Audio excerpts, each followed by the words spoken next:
दोस्तों नमस्कार। ये है मार्गदर्शन फॉर सिविल सर्विसेज। मैं अनुराग चौधरी।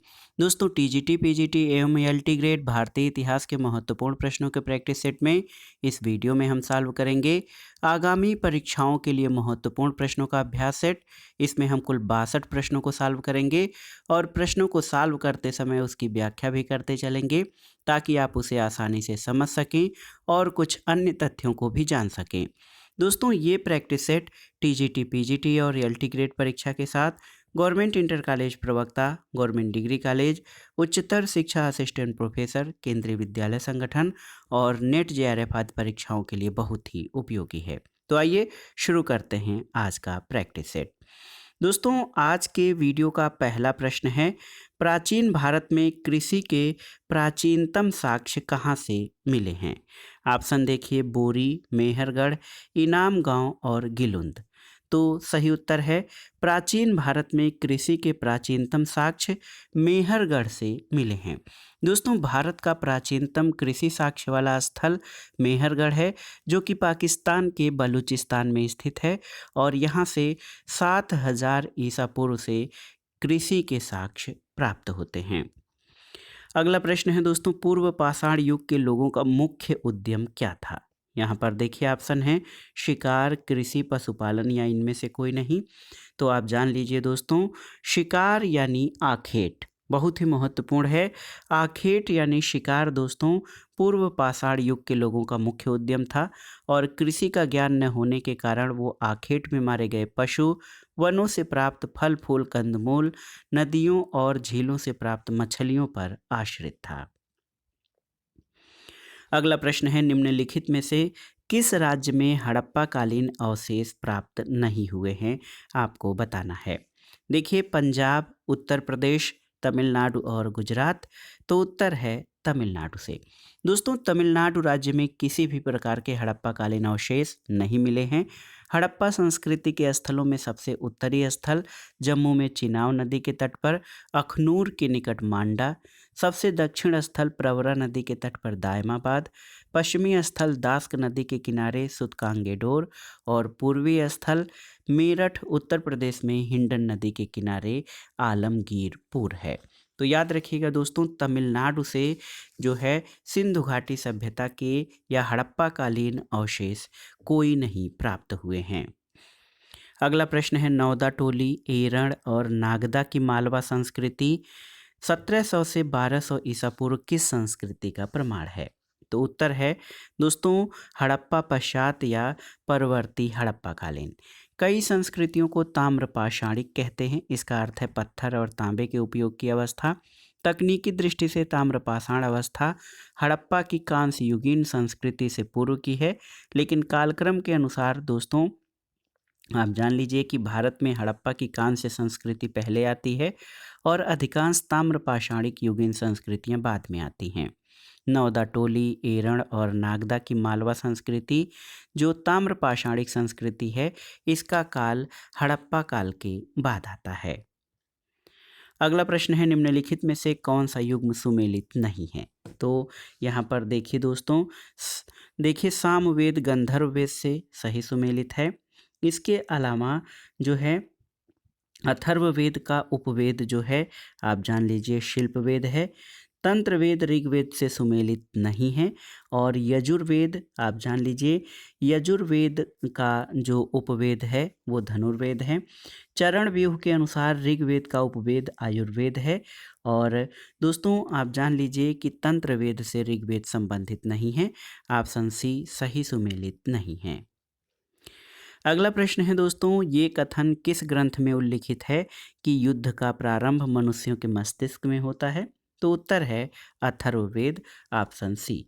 अथर्ववेद की एक प्रार्थना में लिखा गया है कि युद्ध का प्रारंभ मनुष्यों के मस्तिष्क में होता है, जिसमें मानव हृदय एवं मस्तिष्क के एकीकरण के लिए समान अर्थ में देवता को संबोधित किया गया है। अगला प्रश्न आप जानते भी होंगे दोस्तों, अध्यात्म ज्ञान के विषय में नचिकेता और यम का संवाद किस उपनिषद में प्राप्त होता है। तो आप जान लीजिए कठोपनिषद, ऑप्शन सी। दोस्तों ऑप्शन सी कठोपनिषद में यम और नचिकेता का संवाद दिया गया है। जिसमें आचार्य यम ने नचिकेता को उपदेश दिया है कि न इस आत्मा का कभी जन्म होता है, न इसकी कभी मृत्यु होती है, ये अजन्मा, नित्य और शाश्वत है। अगला प्रश्न है, किस स्थान की यात्रा बुद्ध ने नहीं की थी? ऑप्शन देखिए, वैशाली, कपिलवस्तु, कौशाम्बी और उज्जैनी। तो सही उत्तर है उज्जैनी। दोस्तों आप जान लीजिए कि बुद्ध से संबंधित स्थल वैशाली, कपिलवस्तु और कौशाम्बी हैं। उज्जैनी बुद्ध से संबंधित नहीं है। आप याद रखिएगा दोस्तों, बुद्ध ने अपना पहला उपदेश सारनाथ में दिया था, यानी जो है सारनाथ उत्तर प्रदेश के वाराणसी में स्थित है। वाराणसी पहुंचने के बाद वे राजगृह पहुंचे, जहां उन्होंने द्वितीय, तृतीय और चतुर्थ वर्षाकाल व्यतीत किया। राजगृह में रहते हुए उन्होंने एक बार अपने गृह नगर कपिलवस्तु की यात्रा की, जहां अपने परिवार के सभी लोगों को अपने मत में दीक्षित किया। राजगृह से चलकर बुद्ध जो है वैशाली पहुँचे। यहाँ उन्होंने 5वां वर्षाकाल व्यतीत किया। लिच्छवियों ने उनके निवास के लिए महावन के प्रसिद्ध कुटाग्रशाला का निर्माण करवाया और उसके बाद वे राजा उदयन की राजधानी कौशाम्बी गए और वहाँ 9वां विश्राम उन्होंने किया था। और देखिए, महात्मा बुद्ध जो है उज्जैनी की यात्रा नहीं किए थे। अगला प्रश्न है, निम्नलिखित में से थेरवाद या स्थिरवाद किससे संबंधित है? तो दोस्तों थेरवाद जो है बौद्ध धर्म की हीनयान शाखा से संबंधित है। ऑप्शन बी आपका सही उत्तर है। दोस्तों आप जान लीजिए, द्वितीय बौद्ध संगीत के समय भिक्षु संघ दो संप्रदायों, परंपरागत विनय में आस्था रखने वालों का संप्रदाय यानी स्थिवर या थेरवादी, और परिवर्तन के साथ विनय को स्वीकार करने वालों का संप्रदाय यानी महासांघिक अथवा सर्वास्तिवादी कहलाया। तो याद रखिएगा दोस्तों, इसमें थेरवाद या स्थिरवाद हीनयान शाखा से संबंधित है। अगला प्रश्न है, श्रावस्ती किस नदी के किनारे स्थित था? तो उत्तर है श्रावस्ती अचिरावती नदी के तट पर स्थित था। Option C. श्रावस्ती प्राचीन कौशल जनपद का एक महत्वपूर्ण नगर था और ये अचिरावती नदी के तट पर बसा था और इस नदी की पहचान आधुनिक राप्ती नदी से की जाती है। अगला प्रश्न है, कौन सा अधिकारी अपने प्रांत के जिलों में कर संग्रहण को नियंत्रित करता था? तो उत्तर है दोस्तों, आप जान लीजिए, बहुत ही महत्वपूर्ण है, सन्निधाता। आप देखिए ऑप्शन बी, मौर्य काल में सन्निधाता राजकोष का संग्राहक और संरक्षक था। समाहर्ता नामक पदाधिकारी राजस्व को एकत्र करता था। तो यहाँ पे आप देखिए बहुत ही महत्वपूर्ण है, आय व्यय का लेखा जोखा रखने के लिए। तो सही उत्तर आपका हो जाएगा, कौन सा अधिकारी अपने प्रांत के जिलों के संग्रहण को नियंत्रित करता था? तो ये समाहर्ता यानी कलेक्टर होता था। ऑप्शन ए आपका सही उत्तर है। प्रश्न संख्या 12 देखते हैं। सूची 1 का सूची 2 से मिलान करना है और दिए गए यात्रियों का मिलान सूची 2 में दिए गए राजवंशों से करना है आपका। मेगास्थनीज, तो दोस्तों मेगास्थनीज ने चंद्रगुप्त यानी मौर्य वंश के शासनकाल में भारत की यात्रा की थी। फाहियान ने गुप्त वंश में और ह्वेनसांग ने पुष्यभूति वंश के काल में भारत की यात्रा की थी। तो याद रखिएगा, मेगास्थनीज चंद्रगुप्त मौर्य से यानी मौर्य वंश से, फाहियान चंद्रगुप्त द्वितीय यानी गुप्त वंश से और ह्वेनसांग हर्षवर्धन से संबंधित है। 2-3-1, तो यहाँ पर देखिए 2-3-1 ऑप्शन डी आपका सही उत्तर हो जाएगा। अगला प्रश्न है दोस्तों, बराबर समूह के किस गुफा पर अशोक का अभिलेख उत्कीर्ण नहीं है? तो उत्तर है लोमस ऋषि गुफा। सम्राट अशोक और उसके पौत्र दशरथ ने भिक्षुओं को रहने के लिए गुफाओं के रूप में विहार बनवाए और यहाँ से जो गुफाएं हैं उनमें सुदामा गुफा, कर्ण चौपड़ गुफा, विश्व झोपड़ी, ये अशोककालीन गुफाएं हैं और इनमें अशोक के अभिलेख उत्कीर्ण है। लोमश ऋषि गुफा दशरथ के समय बनी है जो बहुत प्रसिद्ध है। स्थापत्य की दृष्टि से सबसे अच्छी गुफा लोमश ऋषि की है। इसमें किसी भी प्रकार का लेख नहीं खुदा है। अगला प्रश्न है, अभिज्ञान शाकुंतलम के लेखक कौन हैं? तो महाकवि कालिदास अभिज्ञान शाकुंतलम के लेखक हैं और अभिज्ञान शाकुंतलम ये गुप्तकालीन रचना है। इसमें दुष्यंत और शकुंतला के मिलन का उल्लेख है। अगला प्रश्न है दोस्तों, स्कंद गुप्त के कहोम अभिलेख में उल्लिखित ग्राम प्रशासन की सबसे छोटी इकाई क्या थी? ऑप्शन देखिए मरकट सागर, भंगदिया, सोमकुंड या ककुम। तो सही उत्तर है ऑप्शन डी ककुम। दोस्तों उत्तर प्रदेश के देवरिया जिले से स्कंदगुप्त का कहोम अभिलेख मिला है और इसमें उल्लिखित ग्राम प्रशासन की सबसे छोटी इकाई ककुम थी। अगला प्रश्न है दोस्तों, गुप्त साम्राज्य में प्रांतीय राज्यपालों के लिए प्रयुक्त होने वाला पद नाम कौन सा था? तो उत्तर जान लीजिए, उपरिक। गुप्त साम्राज्य प्रशासन में कुमारामात्य का राज्य के उच्च पदाधिकारियों या विशिष्ट वर्ग था। प्रशासन की सुविधा के लिए गुप्त साम्राज्य कई प्रांतों में विभाजित किया गया था, जिसे भुक्ति कहा जाता था। भुक्त के शासक या प्रांतीय राज्यपाल को उपरिक के नाम से जाना जाता था। अगला प्रश्न है दोस्तों, कायस्थ शब्द का सर्वप्रथम उल्लेख किस स्मृति में मिलता है? तो उत्तर है ऑप्शन सी, याज्ञवल्क स्मृति। याद रखिएगा दोस्तों, कायस्थ शब्द का उल्लेख सबसे पहले याज्ञवल्क स्मृति में मिलता है, जबकि एक जाति के रूप में गुप्तोत्तर काल के ओशनम स्मृति में कायस्थ का उल्लेख है। अगला प्रश्न है दोस्तों, मध्यकालीन समाज में खल्क शब्द का उपयोग किसके लिए किया जाता था? तो उत्तर है, खल्क शब्द का उपयोग जनसमूह के लिए किया जाता था। और आप जान लीजिए कि इस्लाम धर्म में परिवर्तित हुए हिंदू और उनके मुस्लिम समाज में गैर विशेषाधिकार प्राप्त वर्ग को खल्क कहा जाता था और इस प्रकार अवाम व खल्क शब्द का प्रयोग जनसमूह के लिए किया जाता था। अशरफ उच्च वर्ग के लिए, कमीन शब्द भूमिहीन वर्गों के लिए किया जाता था इसका प्रयोग। अगला प्रश्न है दोस्तों, किस सुल्तान ने शराब पीना, जुआ खेलना और भांग खाने पर प्रतिबंध लगाया था? तो उत्तर है अलाउद्दीन खिलजी ने। अलाउद्दीन ने किसी विद्रोह की आशंका की समाप्ति के लिए शराब या अन्य मादक पदार्थों पर रोक लगाई थी और सामाजिक और वैवाहिक रिश्तों पर भी रोक लगा दी थी। अलाउद्दीन दोस्तों, ऐसे प्रतिबंध उसने राज्य स्तर पर लगाए थे, तो याद रखिएगा अलाउद्दीन खिलजी ने शराब पीना, जुआ खेलना और भांग खाने पर प्रतिबंध लगा दिया था। अगला प्रश्न है कि दिल्ली के किस सुल्तान द्वारा ठगों का दमन किया गया था? आपको बताना है। तो उत्तर है दोस्तों जलालुद्दीन खिलजी के द्वारा। ऑप्शन ए आपका सही उत्तर है। जलालुद्दीन फिरोज खिलजी वंश का संस्थापक था और 1292 में मंडौर और झाइन के किलों को जीतने में जलालुद्दीन खिलजी को सफलता मिली। उसने दिल्ली के निकटवर्ती क्षेत्रों में ठगों का दमन किया था। अगला प्रश्न है दोस्तों, सुल्तान महमूद गजनवी ने भारत पर कितनी बार आक्रमण किया था? आपको बताना है। तो उत्तर है, सुल्तान महमूद गजनवी ने भारत पर कुल 17 बार आक्रमण किया था।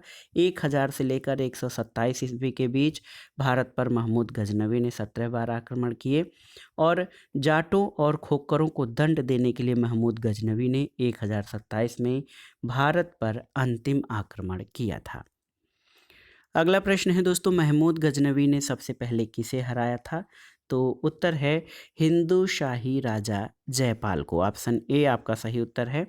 दोस्तों महमूद गजनवी ने भारत पर अपना सबसे महत्वपूर्ण आक्रमण 1000 ईस्वी के समय हिंदू शाही राजा जयपाल को पेशावर के समीप पराजित किया था।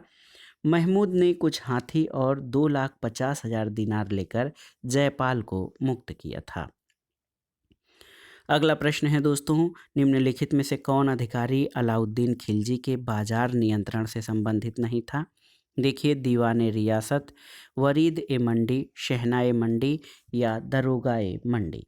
तो आप जान लीजिए दोस्तों, बाजार की देखरेख का कार्य दीवान रियासत को सौंपा गया था। उसके अधीन शहना ए मंडी यानी बाजार का अधीक्षक और बरीद यानी गुप्तचर अधिकारी की नियुक्ति की गई। दरोगा ए मंडी दोस्तों, ये अलाउद्दीन खिलजी के बाजार नियंत्रण से संबंधित नहीं था। अगला प्रश्न है दोस्तों, प्रश्न संख्या 24 की इब्न बतूता के रहला में किसके शासनकाल का वर्णन है? आपको बताना है। तो सही उत्तर है मोहम्मद बिन तुगलक के। दोस्तों इब्न बतूता मोरक्को का निवासी था। ये मोहम्मद तुगलक के शासनकाल में भारत आया था और इब्न बतूता ने रहला में मोहम्मद बिन तुगलक के शासनकाल का उल्लेख किया है। अगला प्रश्न है, इल्तुतमिश द्वारा सत्ता ग्रहण करने का आधार क्या था? तो सही उत्तर क्या हो जाएगा? दिल्ली के तुर्क अमीरों और सैन्य अधिकारियों ने उसका चयन किया था। दोस्तों कुतुबुद्दीन ऐबक की अचानक मृत्यु हो जाने के कारण ऐबक अपना उत्तराधिकारी नहीं चुन सका था और ऐबक की मृत्यु हो जाने के बाद आराम शाह सुल्तान बना। इसकी गद्दी पर बैठते ही अनेक अमीरों ने स्वतंत्रता की घोषणा कर दी और उसके बाद बदायूं के गवर्नर इल्तुतमिश को तुर्क अमीरों और सैनिक अधिकारियों ने दिल्ली आने का निमंत्रण भेजा। इससे इल्तुतमिश ने तुरंत स्वीकार कर लिया और इल्तुतमिश बिना किसी कठिनाई के गद्दी पर विराजमान हुआ। अगला प्रश्न है, कौन सा कथन चौथ के संबंध में सत्य नहीं है? देखिए, चौथ मराठा शासकों की आय का एक स्रोत था, बिल्कुल सही है। शिवाजी पड़ोस राज्यों से चौथ वसूलते थे, सही है। यह राज्य की आय का 1/4 भाग था, सही है। और शिवाजी के द्वारा अपनी प्रजा से भी ये वसूला जाता था, ये सही नहीं है।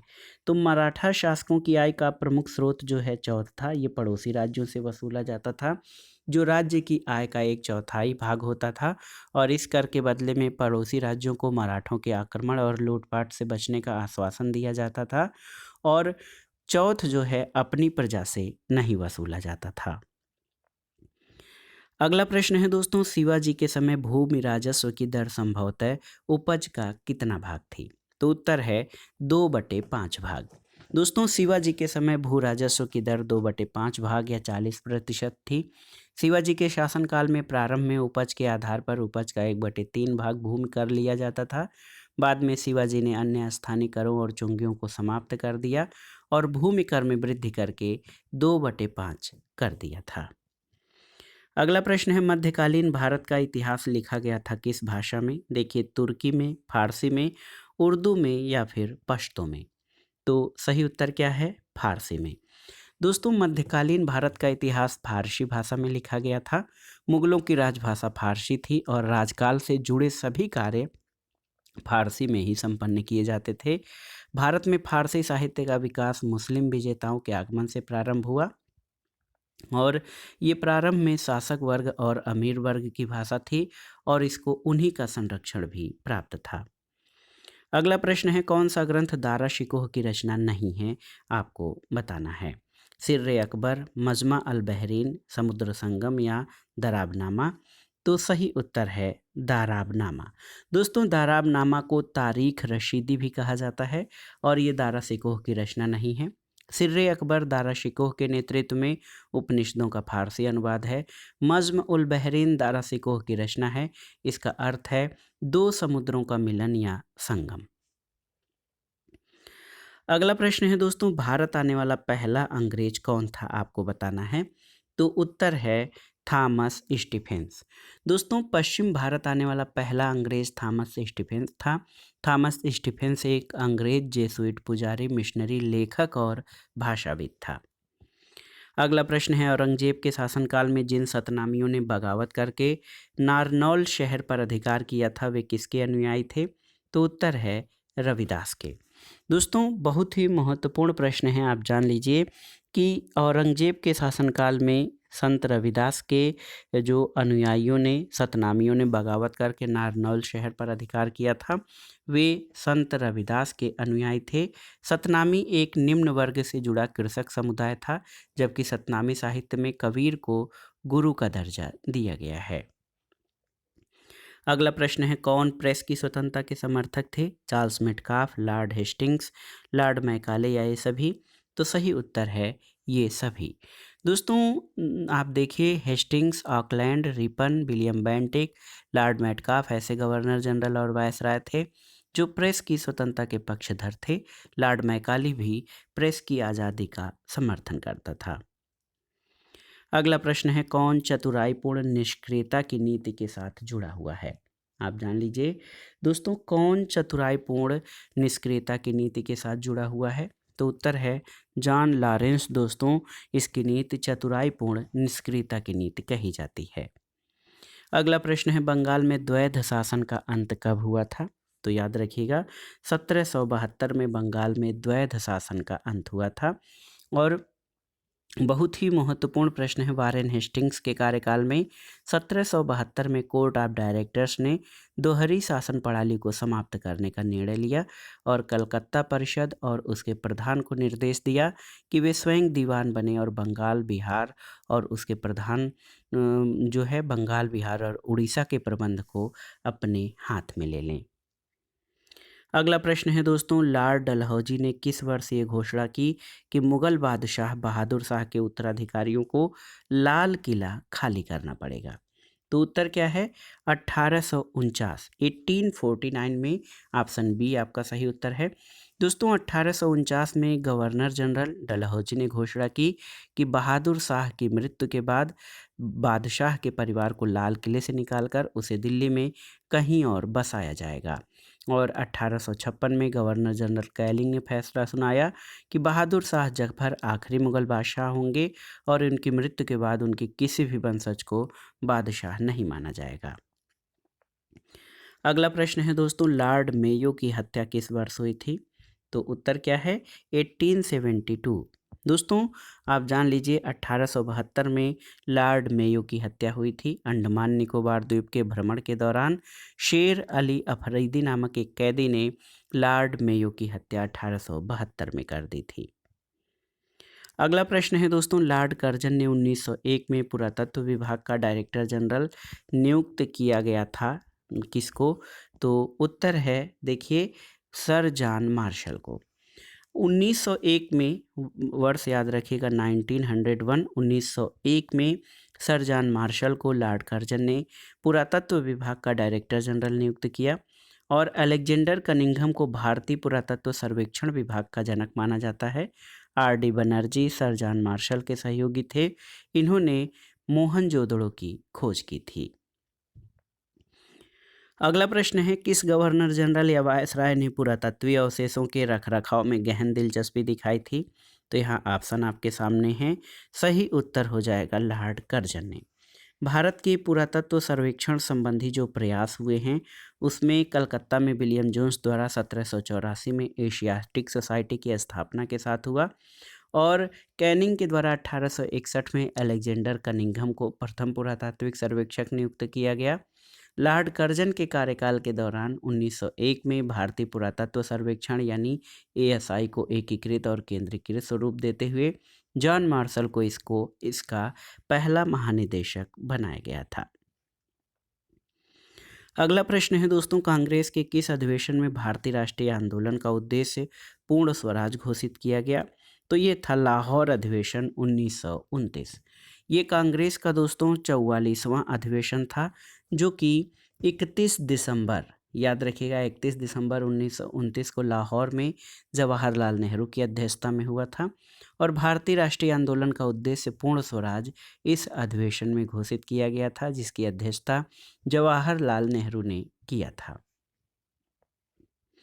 अगला प्रश्न है, भारतीय राष्ट्रीय कांग्रेस की स्थापना के समय भारत के तत्कालीन वायसराय कौन थे? तो उत्तर है डफरिन। डफरिन का कार्यकाल 1884 से 1888 था। और आप जानते हैं कांग्रेस की स्थापना 1885 में हुई थी। अखिल भारतीय कांग्रेस की स्थापना कब हुई थी? तो 1885 में।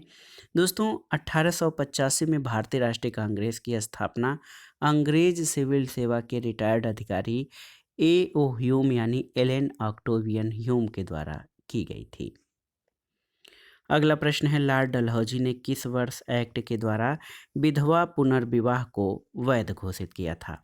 1852, 1853, 54 या 1855 में? तो सही उत्तर है 1855, ऑप्शन डी। दोस्तों देखिए लॉर्ड डलहौजी ने 1855 में विडो रिमैरिज एक्ट के द्वारा विधवा विवाह को वैध घोषित किया। कलकत्ता के संस्कृत कॉलेज के आचार्य ईश्वर चंद्र विद्यासागर ने विधवा पुनर्विवाह के लिए अथक संघर्ष किया था। और उनके प्रयत्नों के फलस्वरूप लॉर्ड डलहौजी के समयकाल में 26 जुलाई 1856 को हिंदू विधवा पुनर्विवाह अधिनियम पारित हुआ था। अगला प्रश्न है दोस्तों, 1897 में स्वामी विवेकानंद ने रामकृष्ण मिशन या रामकृष्ण मठ की स्थापना कहाँ की थी? तो ये देखिए थोड़ा सा विवादित प्रश्न है। आप देखिए वाराणसी, बारानगर, बेल्लूर या मद्रास में। तो कह रहे हैं कि 1897 में स्वामी विवेकानंद ने रामकृष्ण मठ की स्थापना कहाँ की थी? तो ये बारानगर में। आप देखिएगा इसकी व्याख्या आप अगर जो जानेंगे तो विवेकानंद ने 1897 में रामकृष्ण मठ की स्थापना कलकत्ता के पास बारानगर में की थी और उसके बाद बेल्लूर में रामकृष्ण मिशन की स्थापना हुई थी। 1899 में एक मठ अल्मोड़ा जिले में मायावती नामक स्थान पर निर्मित किया गया था। अगला प्रश्न है दोस्तों, किस नेता ने पंचायती राज व्यवस्था को पुनर्जीवित करने के प्रस्तावों का प्रबल समर्थन किया था? तो ये थे बाबा साहब doctor Bhimrao Ambedkar. Option D आपका सही उत्तर है। वी.आर. अंबेडकर ने दलित बौद्धिक आंदोलन को प्रेरित किया, अछूतों से सामाजिक भेदभाव के विरुद्ध अभियान चलाया और पंचायती राज व्यवस्था को बेहतर बनाने के लिए इन्होंने विकेंद्रीकरण पर जोर दिया था।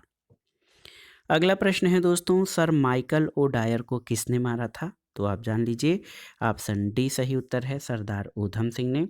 पंजाब के क्रांतिकारी नेता ऊधम सिंह ने मार्च 1940 में जलियांवाला बाग के नरसंहार का बदला लेने के लिए इस हत्याकांड के समय पंजाब के गवर्नर रहे सर माइकल ओ डायर की लंदन में हत्या कर दी थी, जिसके लिए उन्हें गिरफ्तार करके मृत्युदंड दिया गया था। अगला प्रश्न है दोस्तों, अभिनव भारत का संस्थापक कौन था? तो ये थे वीर सावरकर।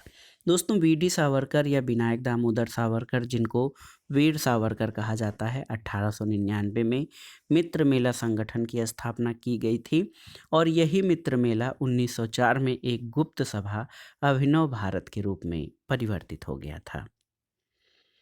अगला प्रश्न है दोस्तों, साइमन कमीशन की नियुक्ति के समय भारत मंत्री लॉर्ड बर्किनहेड इंग्लैंड के किस राजनीतिक दल के सदस्य थे? तो उत्तर है कंजर्वेटिव पार्टी के।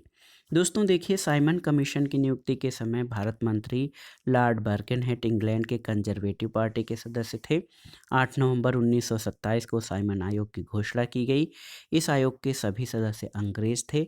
इस आयोग का कार्य इस बात की सिफारिश करना था कि 1919 के अधिनियम के तहत क्या भारत इस योग्य हो गया है कि यहाँ के लोगों को और अधिक संवैधानिक अधिकार दिए जाएं, और यदि दिए जाएं तो उनका स्वरूप क्या होगा।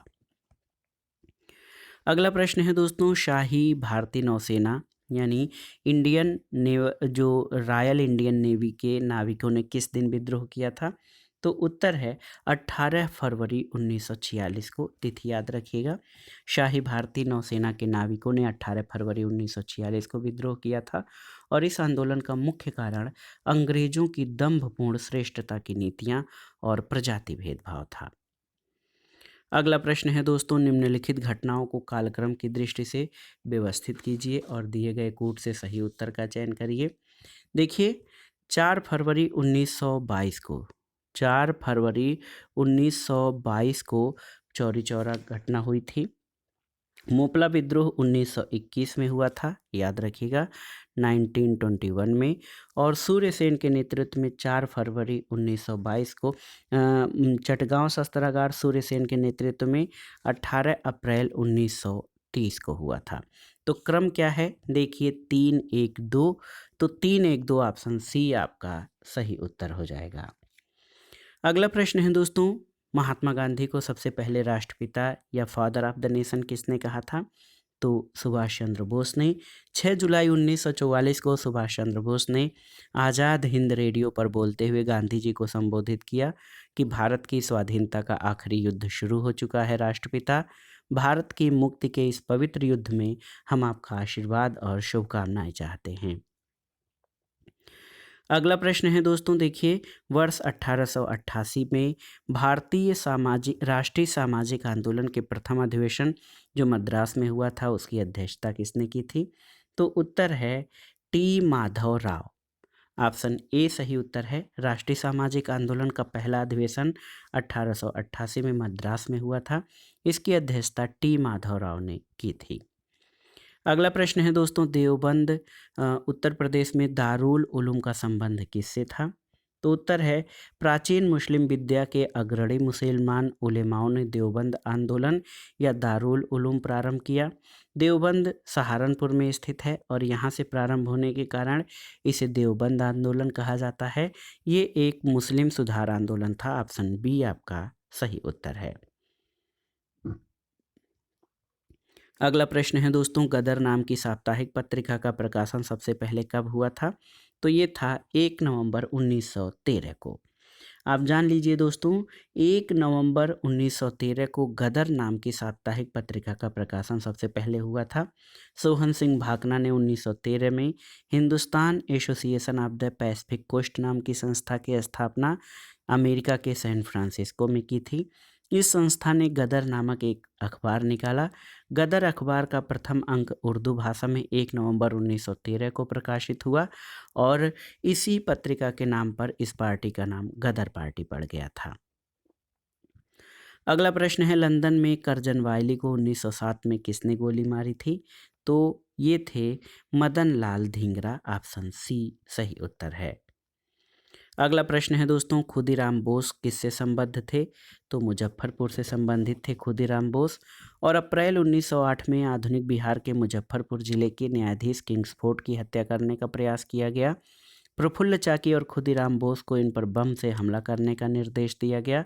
प्रफुल्ल चाकी और बोस पकड़े गए। चाकी ने आत्महत्या कर ली, लेकिन खुदीराम बोस पर अभियोग चला और उन्हें फांसी दे दी गई। अगले प्रश्न पर आते हैं दोस्तों, हम या तो स्वतंत्र भारत लेंगे या इसके प्रयास में मर जाएंगे, ये नारा किसने दिया था? तो आप जानते भी हैं, ये नारा महात्मा गांधी का है। महात्मा गांधी ने अखिल भारतीय कांग्रेस कमेटी की वर्धा में बैठक में जो है भारत छोड़ो पुष्टि की गई थी और इसी आंदोलन के दौरान महात्मा गांधी ने कहा था कि हम या तो स्वतंत्र भारत लेंगे या इसके प्रयास में मर जाएंगे। अगला प्रश्न देखिए, मराठा शासन से संबंधित है। राजा राम की मृत्यु के उपरांत उसकी विधवा ताराबाई ने किसके नाम से शासन किया था? तो उत्तर है अपने अल्पायु पुत्र शिवाजी द्वितीय के नाम से। दोस्तों, राजा राम की मृत्यु के बाद इसकी विधवा ताराबाई ने अपने 4 वर्षीय पुत्र शिवाजी द्वितीय को गद्दी पर बैठाकर स्वयं उसकी संरक्षिका बन गई और ताराबाई ने 1700 से 1707 ईस्वी तक शासन किया था। ताराबाई के समय में मराठे महाराष्ट्र को स्वतंत्र कराने में तो नहीं, बल्कि मुगल प्रदेशों पर आक्रमण करने और औरंगजेब की छावनी तक लूटने में सफल रहे थे। अगला प्रश्न है दोस्तों, नेहरू रिपोर्ट किसने तैयार की थी? तो मोतीलाल नेहरू ने नेहरू रिपोर्ट तैयार की थी। साइमन कमीशन 1927 के प्रति उत्तर में नेहरू रिपोर्ट 1928 तैयार की गई थी, जिसमें भारत के नए डोमिनियन संविधान की रूपरेखा थी। इसे तैयार करने वाली सर्वदलीय समिति के अध्यक्ष मोतीलाल नेहरू थे। अगला प्रश्न है, महात्मा गांधी ने 1922 में असहयोग आंदोलन क्यों वापस लिया था? तो सटीक उत्तर चौरी चौरा में हुई हिंसा के कारण। दोस्तों, 1 अगस्त 1920 को महात्मा गांधी द्वारा असहयोग आंदोलन शुरू किया गया। इस आंदोलन के दौरान उन्होंने 1 वर्ष के भीतर स्वराज प्राप्त करने का नारा दिया, लेकिन 4 फरवरी 1922 को चौरी चौरा कांड के बाद उन्होंने 12 फरवरी 1922 को बारदोली में हुई कांग्रेस की बैठक में आंदोलन को वापस लेने का निर्णय लिया था, जिसका कई कांग्रेसी नेताओं ने विरोध भी किया था। अगला प्रश्न है, असहयोग आंदोलन की असफलता के बाद किसके नेतृत्व में कांग्रेसियों ने स्वराज दल नामक पार्टी बनाई थी? तो उत्तर है चित्तरंजन दास के नेतृत्व में। दोस्तों, CR दास या चित्तरंजन दास को देशबंधु के नाम से जाना जाता है। देशबंधु का अर्थ होता है द फ्रेंड ऑफ नेशन। और चित्तरंजन दास इंग्लैंड से वकालत की पढ़ाई करने के बाद स्वदेश आए थे और एक वकील के रूप में इनकी सबसे बड़ी सफलता अलीपुर बम कांड केस में अरविंद घोष को बचाना था। उन्होंने मोतीलाल नेहरू के साथ मिलकर स्वराज पार्टी की स्थापना की थी। अगला प्रश्न है दोस्तों, दूसरा हिंदू शासक जिस पर क्लाइव और मीर जाफर ने अपने शासन के दौरान निगाह डाली, वो ओडिशा का शासक कौन था? तो ये था कृष्णराज। दोस्तों, द्वितीय हिंदू शासक जिस पर क्लाइव और मीर जाफर ने अपने शासनकाल के दौरान निगाह डाली, वह ओडिशा का शासक कृष्णराज था। और 18वीं शताब्दी में ओडिशा पर मराठा प्रशासन आरंभ हो गया था, जिसमें रघुजी भोसले प्रथम प्रमुख था। मराठों का शासन 1803 तक चला, फिर अंग्रेजों ने अपने अधिकार में ले लिया और यहाँ के प्रशासनिक कुव्यवस्था से लोगों को बहुत परेशानी हुई। आज के इस प्रैक्टिस सेट का आखिरी प्रश्न है दोस्तों, कौन सा गलत है? प्लासी का युद्ध 1757 सही है। बक्सर का युद्ध 1764 सही है। क्लाइव की द्वितीय गवर्नरशिप का काल मई 1765 से फरवरी 1767 सही है।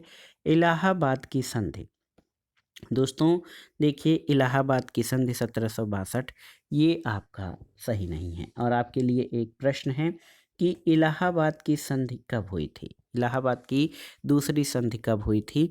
आपके लिए एक प्रश्न है जिसका उत्तर आपको कमेंट बॉक्स में बताना है। तो दोस्तों ये था आज का practice set. TGT PGT ELT grade, GIC प्रवक्ता, जीडीसी असिस्टेंट प्रोफेसर, उच्चतर शिक्षा, केंद्रीय विद्यालय संगठन, नेट जेआरएफ और विभिन्न प्रतियोगी परीक्षाओं के सामान्य ज्ञान और सामान्य अध्ययन के भारतीय इतिहास खंड के लिए उपयोगी और महत्वपूर्ण प्रश्नों का प्रैक्टिस सेट, ये आपके आगामी विभिन्न परीक्षाओं के लिए बहुत ही उपयोगी है। आप इस प्रैक्टिस सेट को सॉल्व करिएगा और व्याख्या के दौरान जो तथ्य आपको बताए गए हैं उनको भी रिवाइज करते चलिएगा, ताकि आपको कुछ अन्य प्रश्नों के बारे में भी जानकारी हो सके। तो ये प्रैक्टिस सेट आपके लिए कितना कारगर हो रहा है, कितना लाभकारी हो रहा है, हमें कमेंट बॉक्स में ज़रूर बताइएगा। वीडियो को लाइक करें, शेयर करें और इस चैनल मार्गदर्शन फॉर सिविल सर्विसेज को सब्सक्राइब करें। वीडियो देखने के लिए धन्यवाद दोस्तों, नमस्कार।